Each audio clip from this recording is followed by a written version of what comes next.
is just, everybody was like, B, why you apologize? I wasn't apologizing to that nigga. I was apologizing on behalf of my group, on behalf of the platform, so we don't look like a bunch of bums. What the nigga said was obviously out of fucking line. And I don't need no apology back. You said what you said, I did what I did. That's the reaction. Niggas got into a little tussle and shit, so on and so forth. Cool. Shit happens. It's the way it go. You feel me? But, I was trying my best to, interact and do a little bit of talking. Y'all ain't finna be with y'all ugly asses. Man, that's some shit that homegirl would say to fucking Fred Sanford. You old bug-eyed fool. It's funny how predictable people's reactions are nowadays.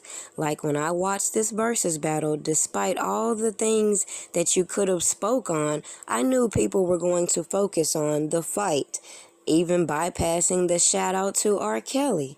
And all these people that tiptoe around the fact that you're not going to be able to wipe away his legacy because you've chosen not to like him, or the allegations that have been placed against him that again could be applied to any given artist. Like when it comes to Bizzy Bone, everybody in the industry knows about the things in his past, his traumas, and the things that trigger him.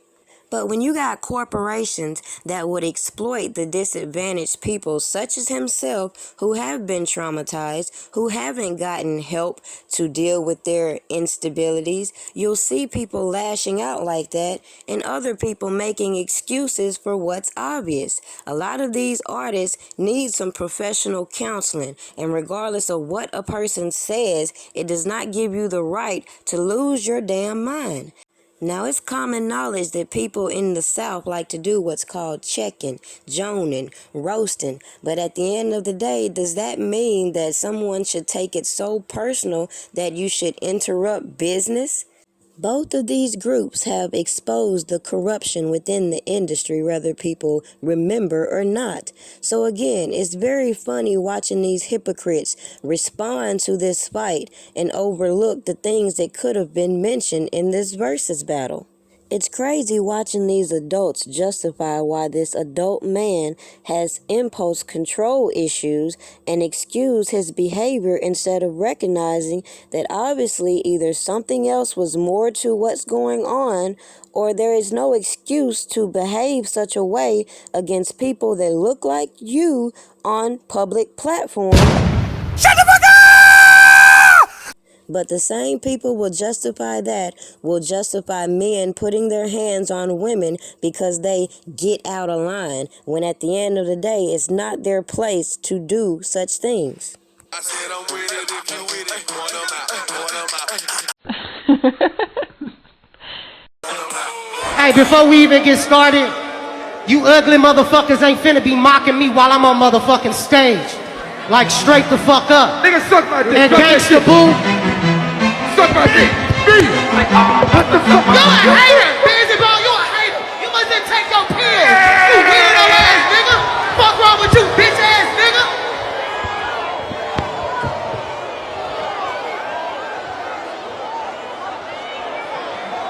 Bizzy Bone a hater. Sissy ass nigga. What the fuck wrong with you? Why y'all do this shit, man? I didn't know they were losing. Hey, Bizzy Bone gonna ruin y'all career. Y'all better without him. Fuck him. He ain't take his pills. Boom, Bizzy Bone, y'all. He fucked up the show. That's why the nigga ain't been in the group. No, like we gonna get this together. Damn, we supposed to go.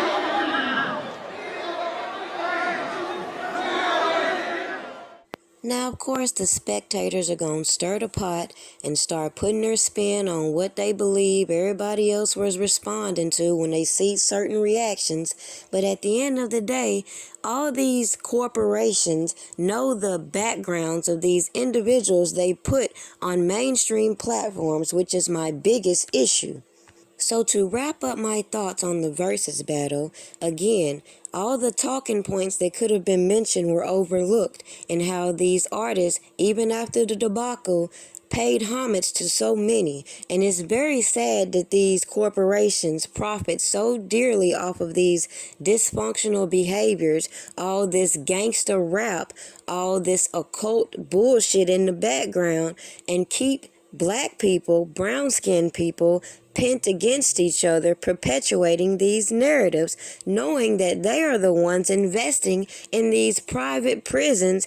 Meanwhile, they politic for their friends to make sure they get out the hot water whenever they mess up. So that is the problem and the hypocrisy that I see across the board with all these spectators and their opinions who don't think about the fact there's agents waiting on them to do their job for them. They don't have to keep certain people in shackles and chains anymore, because as these people from Surviving R. Kelly wanted to make fun of, it's a whole lot of mental slaves out here.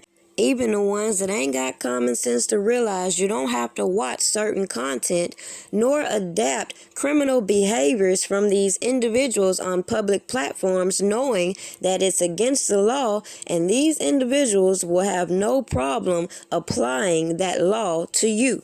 Meanwhile, you see all the savages tearing each other down one by one because one person may have a little more than the next.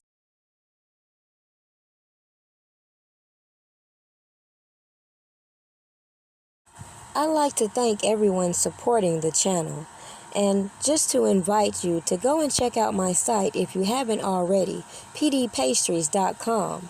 We all have a dream, and as you can see, I intend to use my pastries to fund my own company. Cookie, I'm a cookie monster. Break your back, crack it open like a lobster.